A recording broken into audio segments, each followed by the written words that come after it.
bem-vindo ao programa Ponto a Ponto. Hoje nós vamos falar da opinião dos brasileiros sobre a exploração da camada do pré-sal.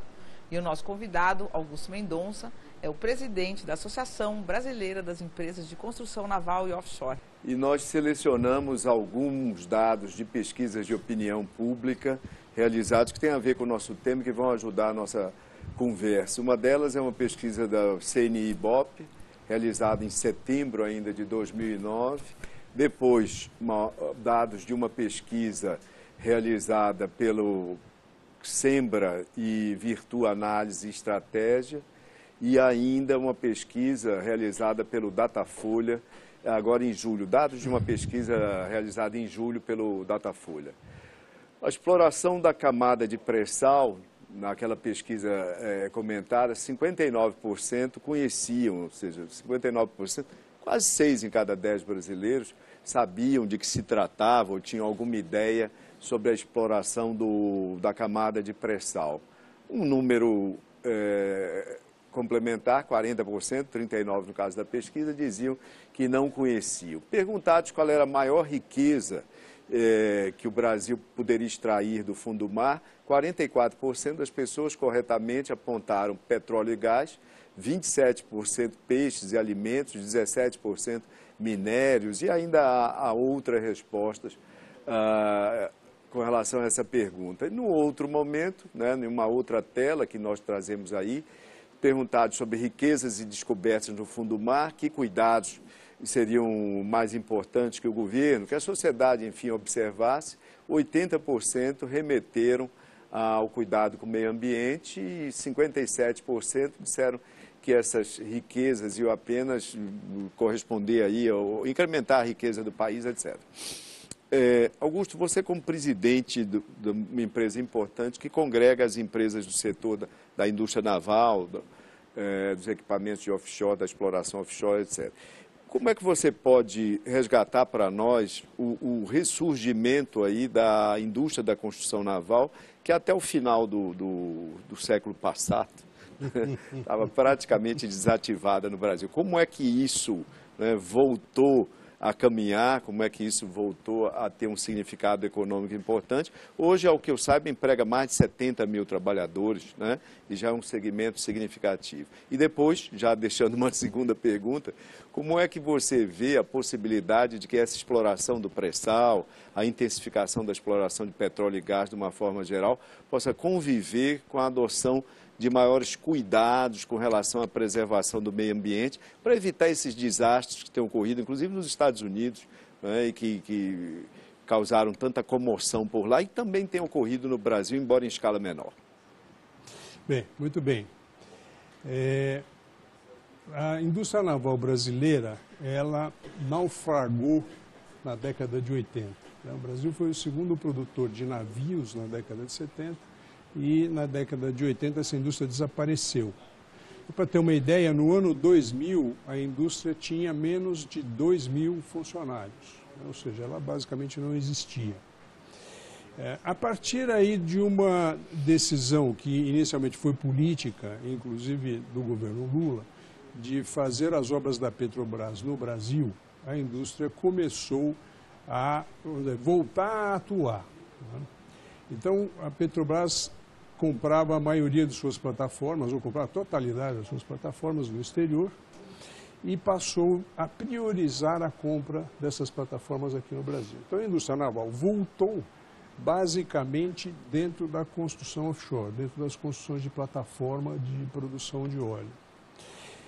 Nós partimos no ano 2000, lá de 2.000 funcionários, hoje estamos com mais de 70 mil funcionários dentro dos estaleiros, e devemos chegar, dentro de 3 anos, a ultrapassar a 100 mil funcionários. Isso, em nível de funcionários, a indústria naval está adquirindo mais ou menos o tamanho da indústria automobilística. A indústria automobilística tem hoje perto de 120 mil funcionários dentro das indústrias de automóvel. Então, o setor voltou a ser importante no Brasil, basicamente puxado pela questão de petróleo e gás. E o que garante a nossa continuidade, a perpetuidade do setor, são exatamente as reservas do pré-sal.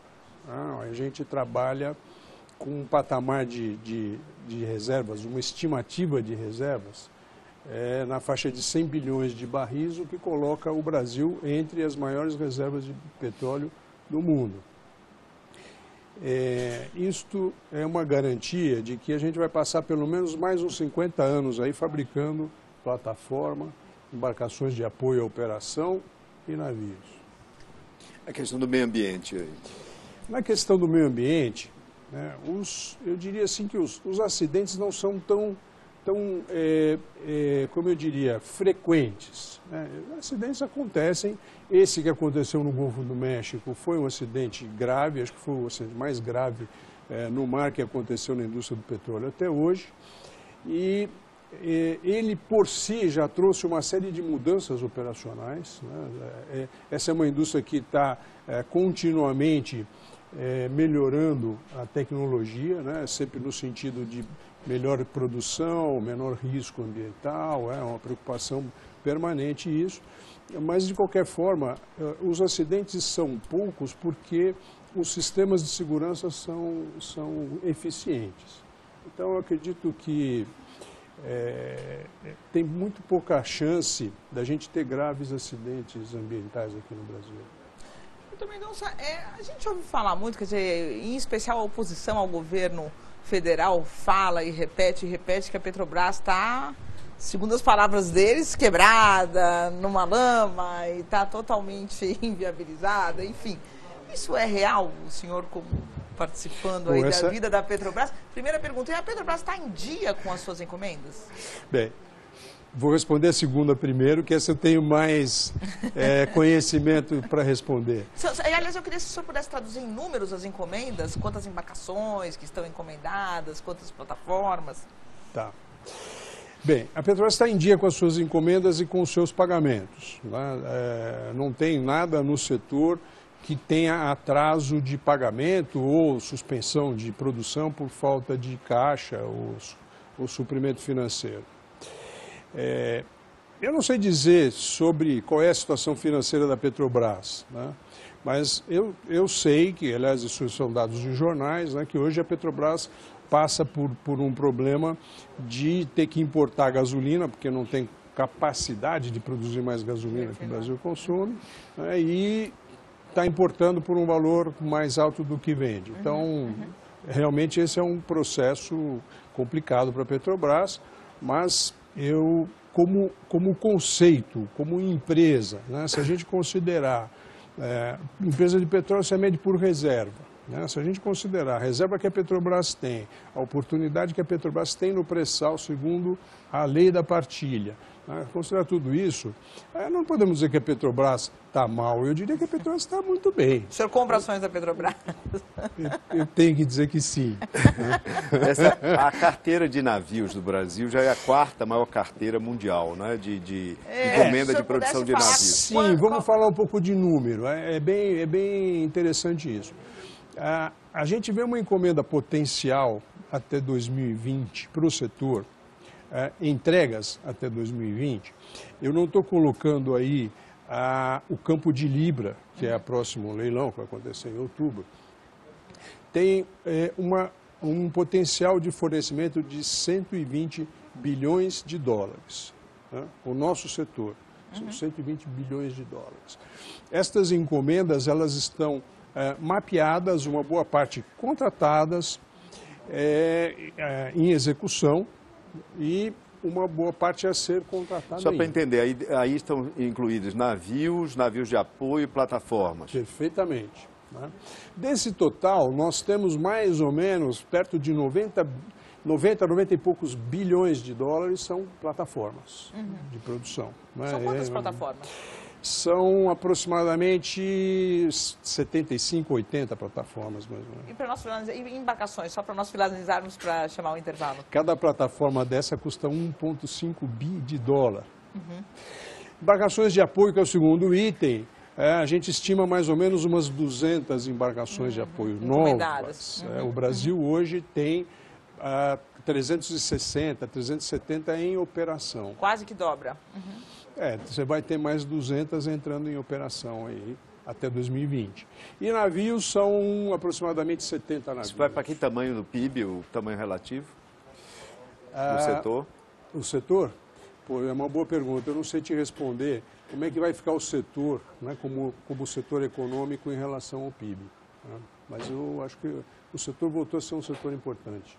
Agora vamos ver uma reportagem que mostra as vantagens e desvantagens de uma fonte de energia alternativa que compete com o pré-sal, o gás de xisto. Veja na reportagem de Dora Teruel. O gás de folhelho, também chamado de gás de xisto, é responsável por uma revolução energética nos Estados Unidos. A redução do custo da energia é o principal atrativo e também estimula o produto interno bruto e a geração de empregos. Por outro lado, a tecnologia usada para extrair o gás é o fraturamento hidráulico, que pode causar a contaminação dos lençóis d'água por gases e produtos químicos. A técnica tem inspirado muitos protestos do movimento ambientalista americano. O documentário Gasland, Terra do Gás, que concorreu ao Oscar, mostrou o drama causado pela extração do gás de xisto. A imagem da água saindo da torneira e pegando fogo na casa de uma das vítimas da contaminação chocou o mundo. Para o climatologista Luiz Carlos Molion, a nova fonte de riquezas pode provocar danos ambientais. O impacto ambiental é terrível, porque expulsa o metano e o metano contamina o lençol freático e contamina as águas superficiais. No Brasil, a produção de gás de folhelho ainda é tímida. Apesar de já existir há mais de 40 anos, se concentra na cidade de São Mateus do Sul, interior do estado do Paraná. Mas em recente encontro entre líderes empresariais em São Paulo, o ministro de Minas e Energia, Edson Lobão, falou que o governo vai investir no gás de xisto. Temos muitas esperanças de que o Brasil será muito produtivo. Mas a nova fonte de energia pode ser uma ameaça ao pré-sal. O preço do petróleo, nesses próximos anos, não vai sustentar em torno de $100 o barril. Eu acho que deve cair. E dependendo de quando cair, se ele cair para $60, por exemplo, aí o pré-sal já se torna insustentável, se torna inviável economicamente. O senhor concorda com essa afirmação? Quer dizer, o senhor acha que há um risco de uma mudança na matriz energética americana, fazendo com que o preço do petróleo desabe e tornando o pré-sal até um prejuízo? Bem, a mudança na matriz energética americana, ela está acontecendo, né? O shale gas nos Estados Unidos é uma realidade, já passa a ter uma participação importante dentro da matriz energética. E eu acho que é um caminho que os Estados Unidos vai seguir. Essa questão ambiental da exploração do gás de xisto, eu acredito que ela esteja já hoje muito mais vamos dizer, resolvida do que aquele filme que a gente assistiu lá, Pegando Fogo na Torneira. Acredito que este assunto já esteja resolvido nesta fase da exploração. Então o shale gas é uma coisa que veio realmente, o gás de xisto é uma coisa que veio realmente para ficar e participar da matriz energética. Sem dúvida nenhuma, ele tira espaço do petróleo, né? E agora, se o petróleo vai custar $100 no futuro, mais ou menos, a gente não consegue saber, né? Você tem, à medida que os Estados Unidos muda a sua matriz energética, você tem aí, por exemplo, novos consumidores entrando, como é o caso da China, por exemplo, que o consumo de óleo por habitante anual é uma coisa ridiculamente baixo, né, se comparar com o restante do mundo. Tem Índia. Então, é muito difícil a gente imaginar que o petróleo vai deixar de ter uma importância vital dentro da matriz energética. E o segundo ponto, o pré-sal, no início de exploração, o custo é elevado. Você não tem infraestrutura, está a 300 quilômetros da costa brasileira, você tem pouca produção.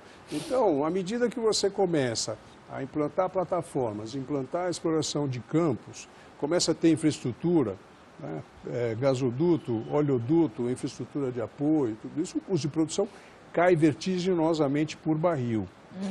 Nos Estados Unidos, eles têm infraestrutura pronta.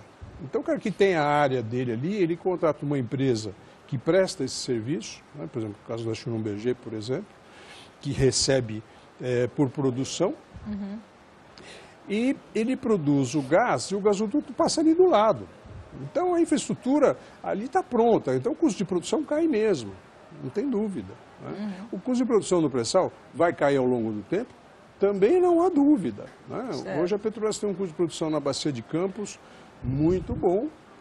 A Bacia de Campos tem toda a infraestrutura e isso vai acontecer no pré-sal também. Voltando para a indústria naval, o objetivo até alguns anos atrás que se fixava era 65%, se a memória me trai, de conteúdo, chamado conteúdo nacional.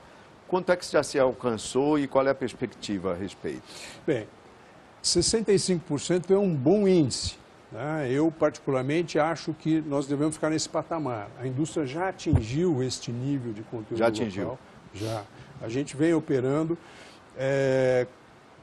Os produtos são diferentes e os conteúdos locais são diferentes para cada produto. Né? Quando estamos falando de construção de plataforma é um, navios é outro, embarcações de apoio outro. Mas a média aí você pode considerar que nós chegamos a 65%. O que a gente precisa trabalhar hoje é em melhorar a competitividade. Isso sim. Nós temos que trabalhar com este nível de conteúdo local, melhorando a competitividade do suprimento brasileiro. Então, a função principal aqui da Abenave é melhorar a competitividade dos estaleiros através da cadeia produtiva para garantir Quem eram os grandes fornecedores de navios e plataformas para o Brasil antes desse ressurgimento da indústria naval brasileira? Olha, você fez uma boa pergunta. A gente está procurando inventar pouco e copiar muito. Né? Eu, particularmente, visitei os países que deram certo, que aproveitaram a indústria do óleo para movimentar a sua própria indústria. Então, grandes fornecedores, por exemplo, de embarcação de apoio, Noruega. Eles aproveitaram o Mar do Norte e mais a tradição norueguesa de navegação para desenvolver um produto que hoje é o benchmark internacional. Nas embarcações mais simples de apoio, o Brasil tem um preço competitivo com o preço norueguês. Para a construção de plataformas, a gente teve uma mudança entre Coreia para Singapura. Singapura é o benchmark de plataformas no mundo. Tem dois grandes estaleiros em Singapura que estão aqui no Brasil, Keppel FELS e Jurong. Então a gente está muito próximo em determinadas plataformas de uma competitividade internacional. E a gente estudou, né, Inglaterra, Noruega, Singapura e Coreia, né, foram referências para o trabalho que nós estamos desenvolvendo aqui no Brasil. Mas, doutor Mendonça, por que a indústria naufragou na década de 80 e de 90, a indústria naval? Na década de 80, na verdade. A indústria naval, ela foi, como eu diria, o resultado, né, de um plano econômico da época de se desenvolver a indústria, como foi feito para a indústria automobilística, também foi feita para a indústria naval. O governo era o grande mentor e o grande tutor desse plano, né, porque o governo era o comprador. As empresas do governo, Lloyds, Vale do Rio Doce, a própria Petrobras, eram as compradoras dos navios. Né? E, por outro lado, naquela época também, o governo atuava muito no preço dos produtos. Né? Então, o governo atuava nas duas pontas. Um determinado dia, o Brasil passou por aliás, naquela época, né, o Brasil passou por um grande problema econômico, né? Vivemos uma grande crise, e perdeu o gás, o governo perdeu o gás para compra e financiamento da indústria. Né? Foi aí que as coisas começaram a se complicar para o lado da indústria naval. O governo sugeriu que as empresas tomassem financiamento para continuar a construção dos navios, as empresas fizeram isso, e depois o governo não honrou o financiamento que as empresas tinham tomado. Quer dizer, aquela confusão foi tão grande que hoje você não tem nenhum grupo econômico da época atuando na indústria naval. Nenhum, sumiram todos. Todos são novos. Você dizia ainda há pouco sobre a interrupção, digamos assim, a interrupção da indústria naval e depois retomada já nesse século, praticamente, e com uma nova elite empresarial, ou seja, novos empresários, novas empresas no setor. Para nós termos uma ideia, para o espectador ter uma ideia de como é que chega esse novo conjunto de empresários a essa atividade, seria interessante você relatar a sua experiência pessoal. Como é que você chegou à indústria naval? Bom, acho até que também tem uma coisa importante, que é uma diferença de visão, né, da época para hoje, das empresas. A indústria quebrou, mas os estaleiros continuaram lá, né? A instalação física estava lá. A indústria naval brasileira, ela se localizava no Rio de Janeiro, então os estaleiros eram no Rio de Janeiro, e tinham bons estaleiros fechados no Rio de Janeiro. Então ela se retomou por aí, com a reabertura dos estaleiros cariocas, né, aproveitando as instalações existentes. Foi no governo Garotinho? Foi no governo Garotinho, né? O Garotinho, ele tomou lá uma iniciativa muito interessante de dizer assim, não, eu vou reabrir estaleiro. Naquela época as encomendas eram muito pequenas, por isso que eu achei que por isso que a gente imagina assim que foi uma ação ousada, né? A Petrobras comprava tudo lá fora, então foi bem interessante. E em 2012 o Duda Mendonça fez o primeiro programa de TV do então candidato Lula no estaleiro, né? Exatamente, no estaleiro. E aquele foi o primeiro estaleiro reaberto lá na época do Garotinho, que foi o ex-estaleiro Verome em Angra dos Reis, né? O estaleiro estava absolutamente fechado, tinha mato lá. E o meu caso, por exemplo, eu estava participava de uma empresa de engenharia, que tinha tido uma parcela importante na fabricação offshore, na época que se desenvolveu a Bacia de Campos, né?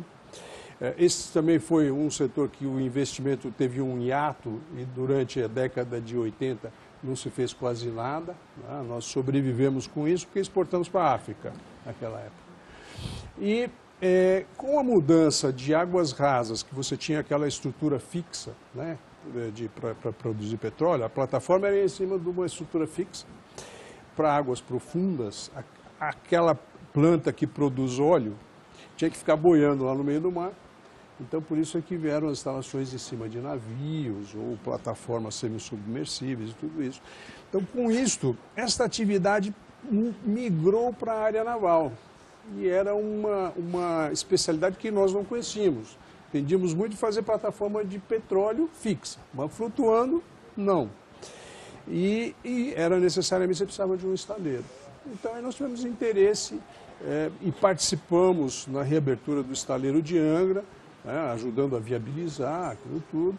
Foi uma mobilização bem interessante, mudou a vida da cidade.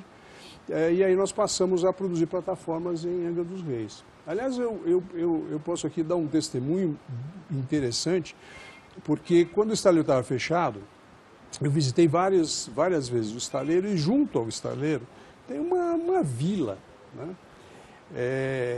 Jacuecanga. É uma vila onde moravam os trabalhadores do estaleiro no passado.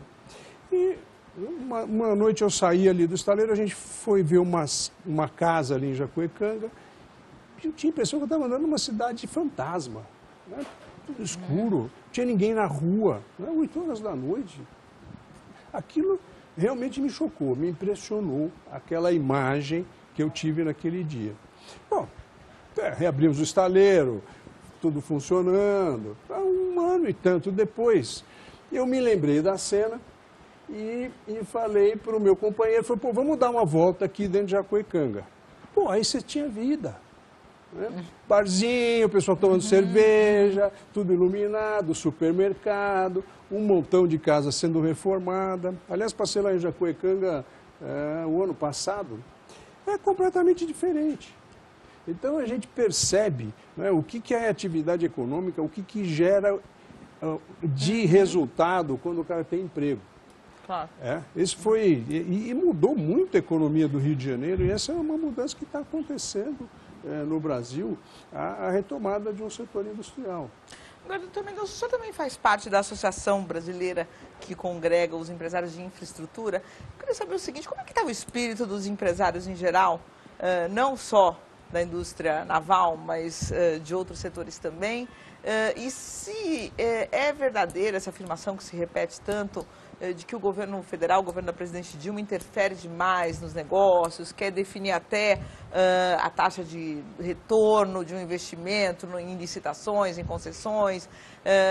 Isso é fato ou o governo está caminhando de uma maneira satisfatória? Olha, eu faço parte da ABIDIB, né, que é a Associação da Infraestrutura, e eu até sugeriria a vocês chamarem o presidente da ABIDIB, que é o Paulo Godoy, porque a infraestrutura também é um tema muito presente e muito amplo, até para a gente falar aqui nesse final de programa, né? Mas, como modo geral, né, os empresários estão otimistas, tem um grande pacote aí de infraestrutura vindo, que tem ferrovia, aeroporto, rodovia, né, e isso é uma coisa que atrai muito as empresas, atrai muito os investidores, mas todos reclamam que realmente o governo ele põe algo em leilão e quando vem alguém que está querendo entrar, coloca um preço muito baixo, aquele preço vira referência. Aí tem mais alguém que quer entrar, dá um preço mais baixo ainda e aquele preço vira referência. Então o governo vem sempre querendo apertar os preços, querer impor ao mercado preços, né? E na verdade quando você tem um mercado livre, quando você tem um leilão, o preço é livre, né? Você tem que chegar lá e fazer a sua oferta e ganhar a melhor oferta. Mas não faz um pouco parte do jogo, quer dizer, o governo tentar tirar o máximo possível? Se eu estivesse no governo eu faria isso também, mas como eu não estou no governo eu tenho que defender o outro lado, né? Então, eu acho que não pode apertar muito, porque senão inviabiliza o negócio. Mas o senhor acha que para essas outras leilões, para essas outras concessões, aeroportos em especial, estradas, ferrovias, talvez tenha alguma dificuldade de financiamento, o senhor acha que vai ter algum mico aí no meio do caminho? O senhor vislumbra algum mico, vamos dizer assim, para esses próximos meses, nessas concessões? Bom, o pacote é muito grande, né? Mico, eu acho que vai acontecer dentro desse contexto todo, talvez aconteçam alguns, né? Alguns pontos que a indústria não tem interesse. Se a gente pegar, por exemplo, essa questão aí do trem-bala, por exemplo, isso não fechou ainda, a conta não fechou. Pelo contrário, ela até a equação né? não fechou. Né? Então, situações como essa vão poder acontecer aí dentro desse pacote. Tomando emprestado aí uma questão que a Mônica abordou há pouco, que é a expectativa dos empresários, a expectativa para a economia aí nessa fase seguinte do país.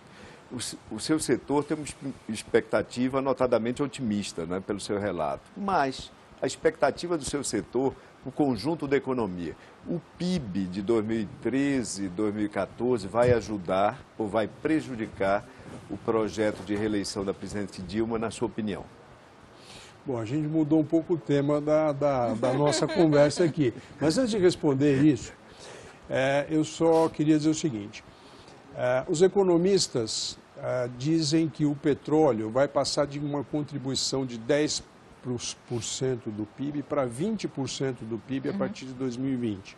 Então, acho que isso aí é um crescimento do PIB que deve acontecer nesse período e importante, né?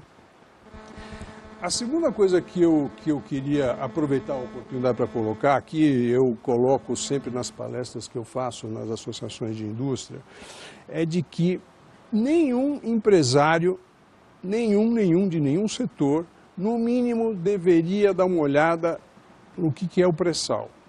Na minha opinião, eu acho que o pré-sal vai provocar mudanças no setor industrial, no setor de serviços, importantes, que vai atingir muitas empresas.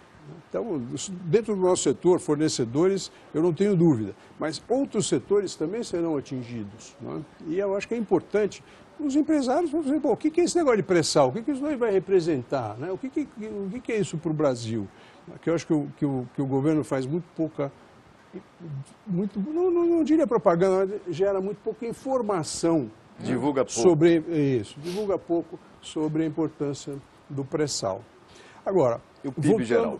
Voltando um pouco aí na sua questão, a gente vê que o PIB nosso está meio emperrado, né? Ele não está naquela velocidade que todo mundo gostaria como consequência, a economia vai devagar, né? Vai mais devagar. Acho que uma coisa muito importante, né, é a expectativa. A gente sente hoje que houve uma mudança clara de expectativa do brasileiro do modo geral, né? Com relação à economia, com relação ao crescimento, com relação à inflação. Isso é muito importante na tomada de decisão das pessoas, das empresas. A quebra de expectativa é uma coisa importante. Eu acho que isso prejudica muito a próxima eleição da presidente Dilma, porque não há dúvida que o fator econômico, né, do país tem um peso muito grande no resultado eleitoral, né? Agora, para a gente finalizar, infelizmente nós estamos chegando ao fim, quando afinal esse pré-sal sai de lá do fundo do mar? Que é a grande pergunta. Quanto tempo vai demorar para esse famoso pré-sal aparecer? Eu fiquei surpreso de ver que 60% da população brasileira sabe o que é pré-sal. Já é um negócio muito bom. Ou supõe que sabe. Agora, eu vejo que muito pouca gente sabe que hoje o pré-sal já produz 400 mil barris de petróleo por dia. Então já é uma realidade. Em 2020 vai produzir mais de 60% da produção nacional, vai ser do pré-sal.